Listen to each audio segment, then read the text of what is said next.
بسم اللہ الرحمن الرحیم۔ عز بن عبدالسلام کی بات ہم پڑھ رہے تھے، ترجمہ اس کو گزشتہ نشست کے ساتھ لگا دیجئے گا کہ دونوں فریقوں کا اس بات میں کوئی اختلاف نہیں کہ اگر میں سے کسی بھی امام کسی بھی کا بھی ان کا مذہب تحقیقی طور پر ثابت ہو جائے تو بے اتفاق ان کی تقلید جائز ہوگی، اگر ایسا نہیں ہے تو پھر ان کی تقلید جائز نہیں ہوگی۔ تو اس سے معلوم ہوتا ہے کہ علامہ ابن امام کا مذکور مسئلے کے ساتھ کوئی تعلق نہیں ہے کہ عبارت کا کوئی۔ اور تیسرا اعتراض یہ ہے کہ کئی فقہاء حنفیہ نے اس بات کی تصریح کی ہے جب قاضی کا فیصلہ پہلے مجتہدین میں سے کسی بھی مجتہد کے قول کے موافق ہوگا تو وہ فیصلہ نافذ ہو جائے گا، اگرچہ وہ فیصلہ مذاہب اربعہ کے خلاف ہو۔ تو ائمہ اربعہ کے اس بات پر اتفاق ہے کہ حدود میں عورت کی گواہی قبول نہیں کی جائے گی، جبکہ قاضی شریح سے منقول ہے کہ گواہی کے نصاب کے ساتھ عورت کی گواہی کو قبول کی جائے گی۔ شیخ ابو المعین نصفی جو ہے شرح جامع الکبیر کے اندر فرماتے ہیں کہ اگر قاضی نے حدود کے اندر جو ہے وہ فیصلہ کر دے ایک مرد اور دو عورتوں کی گواہی کی بنیاد پر فیصلہ کرے تو فیصلہ نافذ ہو جائے گا، کسی دوسرے کو یہ فیصلہ باطل قرار دینے کا حق نہیں ہے کیونکہ یہ ایک مجتہد فیہا مسئلہ ہے۔ اسی طرح فتاوی ہندیہ کے اندر آیا ہے کہ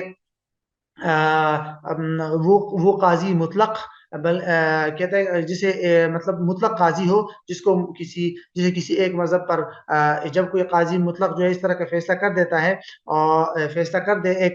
مرد اور دو عورتوں کی بنیاد پر حدود اور قصاص کے اندر اور وہ اس کو جائز بھی سمجھتا ہے تو ایسی صورت میں یہ فیصلہ نافذ ہو جائے گا کیونکہ اختلاف حجت قضا میں ہے، اور فقہاء میں سے قاضی شریح نے اسے جائز قرار دیا جیسے کہ فتاوی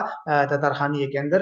موجود ہے۔ اس طرح فتاوی ظہیر الدین کے اندر ہے کہ اگر قاضی نے حدود و قصاص میں عورتوں کی گواہی پر فیصلہ دے دیا تو اس کا فیصلہ نافذ ہو جائے گا، اور اگر کسی دوسرے قاضی سے اس فیصلے کو ختم کرنے کا مطالبہ کیا گیا ہے تو اس کو یہ اختیار نہیں ہے کہ اس فیصلے کو باطل قرار دے۔ بے شک قاضی شریح اور تابعین کی ایک جماعت سے یہ منقول ہے کہ انہوں نے اسے جائز قرار دیا ہے، جیسے الفصول العمادیہ کے اندر ہے۔ اسی طرح الدر مختار کے اندر بھی یہ موجود ہے کہ اگر خاتون قاضی نے حد یا قصاص میں فیصلہ دے دیا تو فیصلہ کسی دوسرے قاضی کے سامنے پیش کیا گیا تو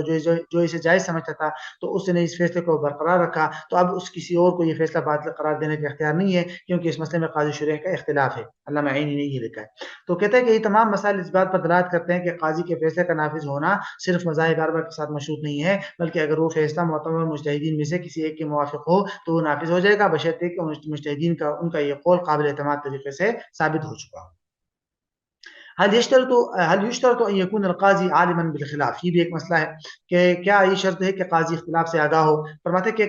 کیا قاضی کے فیصلے کے نافذ ہونے کے لیے شرط لگائی جائے گی کہ وہ اختلاف کو جانتا ہو؟ اس بارے میں دو روایت ہے۔ فتاوی ہندیہ کے اندر ہے کہ قاضی کا فیصلہ مجتہد فیہ فیصلہ میں نافذ ہوتا ہے، لیکن مناسب یہ کہ قاضی فقہا کے اختلاف کے مواقع کا جاننے والا ہو اور مخالف کو چھوڑ کر اپنی رائے کے مطابق فیصلہ کرے تاکہ تمام علماء کے قول کے مطابق اس کا فیصلہ صحیح ہو جائے،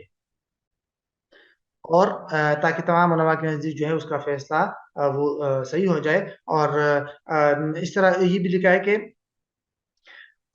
اگر وہ اجتہاد اور اختلاف کے مواقع سے آگاہ نہیں ہے تو اس کا فیصلہ نافذ ہونے کے بارے میں دو روایت ہے۔ ایسا روایت ہے کہ اس کا فیصلہ نافذ ہوگا جیسے کہ خزانۃ المفتین کے اندر ہے۔ علامہ ابن عابدین نے کہتے ہیں کہ اس مسئلے کے اندر تفصیلی بحث کی ہے اور انہوں نے یہ بات بھی ذکر کی ہے کہ علامہ قاسم نے اس بارے میں ایک رسالہ لکھا ہے، خود علامہ شامی نے اس رسالے کا خلاصہ ذکر کر کے اس کی تائید کرتے ہوئے علامہ قاسم کے کلام کو انتہائی تحقیقی قرار دیا، لیکن اس مسئلے کے بیان میں علامہ رافی نے علامہ شامی کے کلام پر جو حاشیہ لکھا ہے وہ زیادہ مختصر اور زیادہ سمجھ میں آنے والا ہے، لہذا اس مسئلے کی تحقیق کے لیے اسے دیکھ لینا چاہیے، یہ مقام اس مسئلے کی مزید تفصیل کا نہیں ہے۔ قضاء القاضی بغیر مذاہب الاربعہ بخلاف مذہب امامی، فرماتے ہیں کہ مقلد قاضی اپنے امام کے مذہب کے خلاف فیصلہ کر دے۔ کہتے ہیں اب تک مجتہد فیہ مسائل میں قاضی کا فیصلہ نافذ ہونے کے بابت جو تفصیل گزر چکی ہے وہ بے اتفاق دو صورتوں میں ہے۔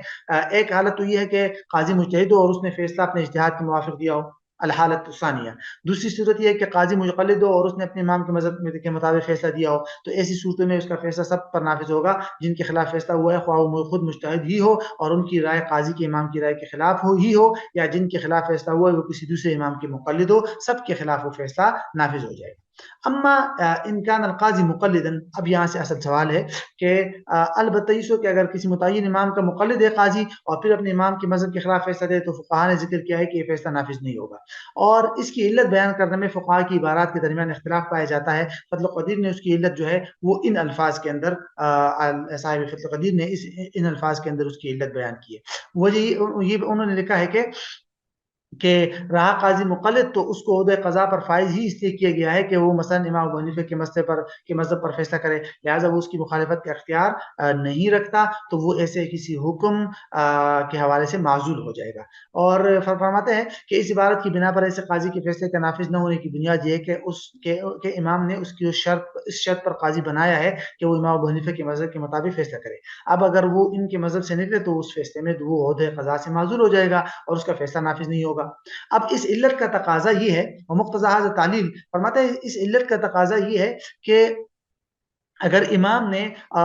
حاکم نے اس کو کسی مذہب متعین مذہب کے ساتھ پابند نہیں کیا ہو تو مختلف مسائل میں اس کا فیصلہ بہرحال نافذ ہوگا، اگرچہ اس کے اپنے مذہب امام کے مذہب کے خلاف۔ لیکن علامہ ابن عابدین رحمہ اللہ نے فرمایا کہ نہیں، ایسا نہیں۔ علامہ ابن عابدین فرماتے ہیں کہ علت بیان کرتے فرماتے ہیں کہ میں کہتا ہوں اس مسئلے میں یہ قید لگانا کہ حاکم نے اسے مذہب معین کا پابند کیا ہو، یہ کوئی ضروری قید نہیں ہے، کیونکہ علامہ قاسم نے اپنی تفسیر میں فرمایا ہے کہ مرجوح قول پر فتویٰ یا حکم دینا خلاف اجماع ہے، اور علامہ قاسم نے اپنے فتاوی میں فرمایا کہ قاضی مقلد کو ضعیف قول پر فیصلہ کرنے کا اختیار نہیں ہے، کیونکہ اہل ترجیح میں سے نہیں ہے، لہٰذا اس کا صحیح قول کو چھوڑنا کسی نامناسب ارادے سے ہی ہوگا، اور اگر اس نے ایسا ہی حکم دے دیا تو نافذ نہیں ہوگا، کیونکہ اس کا یہ فیصلہ ناحق فیصلہ ہے، تو حق تو یہاں صحیح قول ہے، اور فقہاء کے کلام میں جو یہ بات مذکور کہ قول ضعیف قضا سے مضبوط ہو جاتا ہے تو اس سے مراد قاضی مجتہد کا فیصلہ ہے، کہ جیسے کہ اپنے مقام پر اس کی تفصیل بیان ہو چکی ہے۔ اب اس کا کیا مطلب ہے؟ تو فرماتے ہیں ھذا یدل علی، اب علامہ شامی کی عبارت سے تو یہ معلوم ہو رہا ہے کہ قاضی مقلد کے لیے اسے فیصلہ نافذ نہ ہونا اس بنا پر نہیں ہے کہ وہ سلطان کی طرف سے متعین مذہب کے خلاف کے مطابق فیصلہ کرنے کا پابند تھا، بلکہ حکم تب بھی یہی ہوگا اگرچہ سلطان نے قاضی کو اس کا پابند نہ کیا ہو، اور اصل علت اس کے فیصلے کے نافذ نہ ہونے کی یہ ہے کہ وہ مقلد ہونے کی وجہ سے اس بات پر معمول ہے کہ اپنے مذہب کے صحیح قول کے مطابق فیصلہ کر دے۔ ولیکن ھذا اذا کان القاضی، فرماتا ہے لیکن یہ ایسا تب ہوگا جب قاضی نے اپنے لیے کسی متعین مذہب کی پیروی کو لازم کر رکھا ہو اور وہ اس کو حق سمجھتا ہو، پھر وہ جسے حق سمجھتا ہے اس کے خلاف کسی دوسرے مذہب کے مطابق جان بوجھ کر فیصلہ کر دے تو یہ فیصلہ نافذ نہیں ہوگا، باوجود یہ کہ فیصلہ ایسے مسئلہ ہے جو مجتہد ہی ہے، کیونکہ اب یہ قاضی ایسے مجتہد کے حکم میں ہے جو خود اپنی رائے کے خلاف فیصلہ دے، اور ہمارے ائمہ ثلاثہ کے نزدیک ایسا فیصلہ نافذ نہیں ہوتا، کیونکہ یہ تو ایک ایسے قول پر فیصلہ دینا ہے جو خود قاضی کے نزدیک حق نہیں ہے، لہذا اس فیصلے میں وہ اپنی خواہشات نفس کا پیروکار بن گیا۔ یہی صورتحال اس قاضی کے لیے بھی ہے جس نے مذہب معین کی تقلید اختیار کی ہو۔ اما اذا قضى القاضی اذا قضى بمذهب غیر ناسیا، ہاں البتہ اگر قاضی جو ہے وہ بھول کر کسی دوسرے مسلک کے مطابق جو ہے وہ فتویٰ دے دے، جسے تو یہ فیصلہ امام ابو حنیفہ کے نزدیک نافذ ہو جائے گا اور صاحبین کے نزدیک نافذ نہیں ہوگا، کیونکہ یہ فیصلہ تو خود قاضی کے نزدیک بھی غلط ہے۔ صاحب ہدایہ نے ذکر کیا کہ فتویٰ صاحبین کے قول پر ہے اور فتاوی صغرا میں ہے کہ فتویٰ امام ابو حنیفہ کے قول پر ہے۔ علامہ ابن حمام نے ذکر کیا ہے کہ بھئی اس دور میں مناسب یہ ہے کہ صاحبین کے قول پر فتویٰ دیا جائے، کیونکہ اپنے مذہب کو چھوڑنے والا کسی غلط خواہش سے ہی ایسا کرے گا، کسی اچھے ارادے سے نہیں کرے گا۔ اما اذا کان القاضی غیر مجتہد، اگر وہ کوئی قاضی خود غیر مجتہد نہیں ہے، سلطان نے بھی اس کو متعین مذہب پر فیصلہ کرنے کا پابند نہیں بنایا اور نہ ہی خود اس نے اپنے لیے کسی متعین مذہب کی پیروی کو لازم کیا ہے، تو ایسے قاضی نے اگر کسی مسئلے میں کسی معتبر فقیہ کی تقلید کرتے ہوئے فیصلہ دے دیا تو ظاہر ہی ہے کہ فیصلہ نافذ ہو جائے گا۔ اسی بنیاد پر فتاوی ہندیہ کے اندر ہے کہ شرح تحاوی اور جامع فتاوی مذکور ہے کہ قاضی جب مجتہد نہ ہو لیکن کسی فقیہ کی تقلید کرتے ہوئے فیصلہ کر دے تو پھر اسے پتہ چلے کہ یہ تو اس کے اپنے مذہب کے خلاف ہے تو یہ فیصلہ نافذ ہو جائے گا اور کسی دوسرے کو یہ فیصلہ ختم کرنے کا اختیار نہیں ہے، البتہ وہ خود اپنا فیصلہ ختم کر سکتا ہے۔ امام محمد سے یوں منقول ہے، جبکہ امام ابو یوسف فرماتا ہے کہ جس فیصلے کو کوئی دوسرا قاضی ختم نہیں کر سکتا اس کو خود فیصلہ ختم کرنے کا بھی اختیار نہیں، وہ خود بھی ختم نہیں کر سکتا۔ وَلِأَنَّ الْمُتَأَخِّرِينَ، اور دوسری وجہ یہ ہے کہ بھئی متاخرین نے حنفیہ نے اس کو جائز قرار دیا کہ کسی جاہل کو اس طور پر قاضی بنا دیا جائے کہ وہ کسی دوسرے سے فتویٰ لے کر اس کے مطابق فیصلہ کرے، جیسے کہ ہدایہ میں ہے۔ فقہاء نے اس مسئلے میں یہ قید نہیں لگائی کہ کسی جاہل قاضی نے کسی متعین مذہب کی پیروی کو بھی لازم کیا ہو۔ وکذلك ان كان القاضی مقلدا ملتزما بمذہب معین، اسی طرح اگر قاضی مقلد ہو اور کسی متعین مذہب کو لازم طور پر اختیار کیا ہو لیکن وہ خود بھی ماہر عالم ہو تو اس کے بارے میں وہی تفصیل بحث لاگو ہوگی جو ہم اس سے پہلے میں بیان کر چکے ہیں کہ مفتی مقلد بعض حالات میں چند شرائط کے ساتھ دوسرے مذہب پر فتویٰ دے سکتا ہے۔ ان شرائط کی تفصیل دوسرے مذاہب پر فتویٰ دینے کی مسئلے میں گزر چکی ہے۔ اسی طرح فتویٰ دینا یا فیصلہ کرنا اس کے مقلد ہونے کے منافی نہیں ہے۔ فالظاہر انه لو قضا فی مسئلہ معینہ بخلاف مذہب امامہ، ظاہر ہے کہ اگر یہ قاضی کسی متعین مسئلے میں اپنے امام کے قول کے خلاف کسی دوسری فقیہ کی رائے پر جس کو وہ برحق سمجھتا ہے فیصلہ کر دے اور اس شرائط کی بھی رعایت رکھے جس کو ہم پہلے بیان کر چکے ہیں تو اس کا یہ فیصلہ نافذ ہو جائے گا۔ ٹھیک ہے. اور ينفذ القضاء ولا يتأتي فيه ما ذكره ابن حمام, اور اس کے اندر وہ تفصیل نہیں آئے گی جو علامہ ابن حمام نے دیگر ذات کی بات اس پر صادق نہیں آئے گی کہ اپنے مذہب کو چھوڑنے والے کا مقصد صرف ناجائز خواہشات ہوتی ہے, اس کے تحت یہ نہیں آئے گا.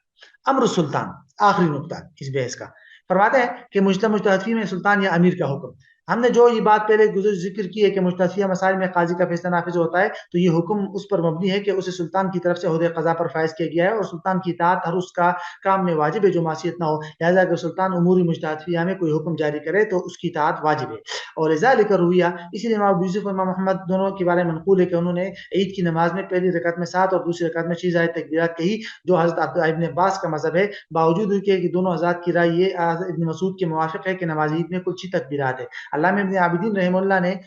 اس کی وجہ بیان کرتے ہوئے لکھا ہے کہ فرماتے ہیں ظہیریہ میں کہ امام ابو حنیفہ اور امام ابو یوسف امام محمد سے جو منقول کی بات تعویل یہ ہے کہ ان دونوں نے ایسا اس لیے کیا تھا کہ خلیفہ ہارون رشید نے ان دونوں کو حکم دیا تھا کہ وہ ان کے جد امجد حضرت ابن عباس کے مذہب کے مطابق تکبیرات کہیں, تو انہوں نے تکبیرات سلطان کا حکم پورا کرنے کے لیے کہی. ان کا مذہب اور اعتقاد یہ نہیں تھا. معراج میں ہے اس لیے کہ امام کی اطاعت ان کاموں میں جو معصیت نہ ہو وہ واجب ہے. وظاہر من هذا انه لو صدر هناك امر, اس سے ظاہر ہوتا ہے کہ کسی مجتہد فی مسئلے میں مسلمان حکمران کا کوئی حکم یا قانون جاری ہو جائے تو عوام کے لیے اس پر عمل پیرا ہونا واجب ہے, اگرچہ وہ عوام کے فقہ مذہب کے خلاف ہو. لہذا مفتی بھی عوام کو اس حکم اور قانون پر عمل کرنے کا فتویٰ دے گا. اما الامیر, فرماتے ہیں کہ البتہ رہا وہ امیر جس کو سلطان نے کسی خاص علاقے یا مسلمانوں کے لشکروں میں کسی لشکر پر تقرر کیا ہو, تو اس کا حکم بھی اپنے ماتحتوں کے لیے انہی کی حیثیت رکھتا ہے. علامہ خزکفی نے عبد المختار کے اندر لکھا ہے کہ رہا وہ امیر, تو جب وہ کسی مجتہد فی مسئلے میں جو حکم جاری کرے تو اس کا حکم نافذ ہوگا, جیسے کہ ہم فتاوی تطرخانیہ کے کتاب السیر کے اندر جو ہے یہ اس سیر تطرخانیہ سے ہم یہ بات پہلے نقل کر چکے ہیں.